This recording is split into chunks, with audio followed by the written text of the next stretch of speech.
Hey everyone, I'm Lake Pickle with Onyx. I want to talk to you today about topo maps, reading them, using them specifically for scouting and hunting deer here in the Southeast. Now, being a native to the Southeast myself, I have come to the belief that several of the hunters down here, myself included up until a few years ago, severely underappreciate and underutilize topo maps. I think a lot of the reasoning for that is several areas across the region, central Mississippi, for example, where I'm from, we just don't have the amount or the drastic changes in terrain and topography like you would have in, say, the Midwest or out west, where it's just covered in steep ridges, creek bottoms, mountains. It's just not here. So we've come to the belief to some degree that we don't need topo maps. We just don't get much out of them. That is not the case. There is plenty of information and insight that you can glean from using topography to help you get ahead and help you be more successful in the whitetail woods this fall. So before we jump straight into things to look for and how to use these maps specifically, let's take a quick crash course in how to read topo to begin with, and we can do that by using one of the new features here on the web map. Now, what I have pulled up right now is just a random block of woods in some Mississippi public ground. Right now, if I go and look at the base maps, I have just the satellite imagery turned on, and with just satellite, looking at the screen that I have right now, honestly, the only information that I can gather from this is that it looks like a big swath of timber. It looks like some mixed pines and hardwoods, but that's really all that I can gather. So let's take it a step further, go back to base maps. Let's go from satellite to hybrid. Now, if I turn on hybrid maps, that does a couple things. It leaves my satellite imagery there, so I've still got that, but it also gives me topo lines and it gives me creeks, water features, and whatnot. So now I can tell that we have some creeks running through here. There's a couple of them down here at the bottom. There's a bigger one seems to be running right here through the center. So now at least I know I have some water features. But again, if I don't know how to read topo to begin with, now I just have satellite imagery, water, and a bunch of squiggly lines. So to learn to read topo and to give yourself a crash course, let's go back to base maps.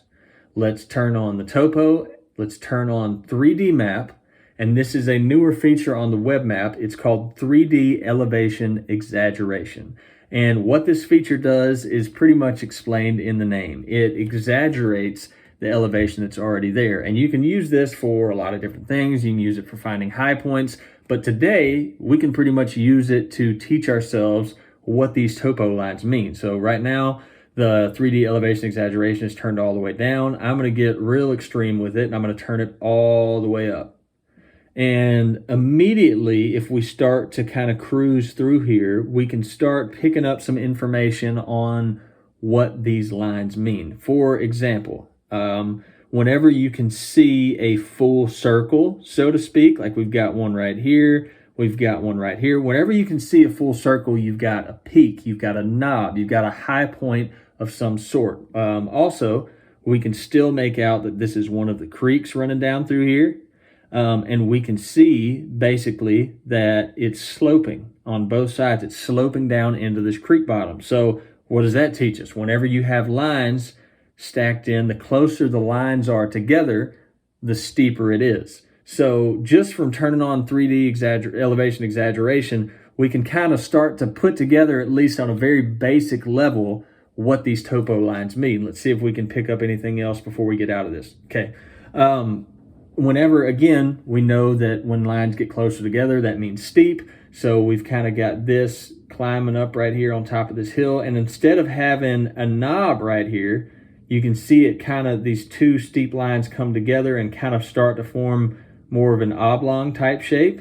That's when you have a ridge. So again, I'm not saying that you can become an expert on topo by doing this, but you can learn just enough to where you can start using these tools and applying them in the field. So before we go any further, I would highly encourage you, hop on WebMap, go to some of the areas that you've hunted frequently or hunted in the past that you know have some topography changes.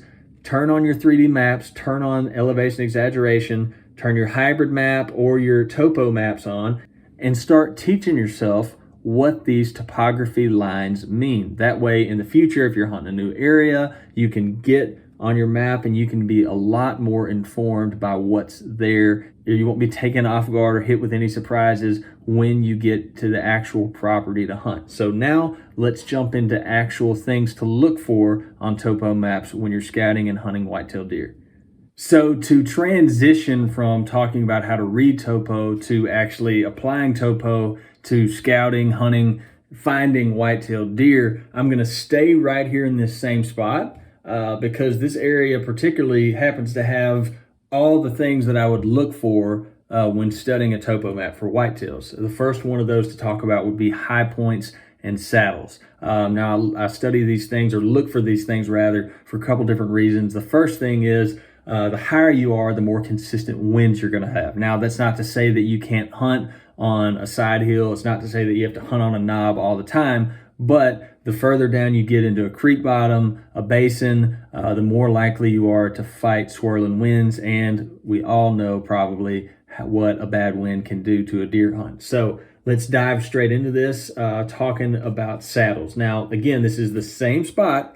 I've just turned the 3D map off and I've gone straight to topo. And again, we've already determined that we know a full circle is a knob or a high point. So what a saddle is when you have two high points close together like this area in between that we can tell is a little bit lower, that's going to be your saddle. The reason saddles are significant is because saddles are usually a natural funnel for deer travel. For instance, we can see we have this creek bottom down here. If by chance that creek is laden with a lot of acorn trees, water oaks, whatever, there is a good chance that if you position yourself to hunt around this area, you can catch a deer traveling from here to here going to eat. Now again, to define these saddles a little bit better, I'm going to go back to my base maps. I'm going to turn 3D and hybrid back on. My 3D elevation exaggeration is already turned all the way up.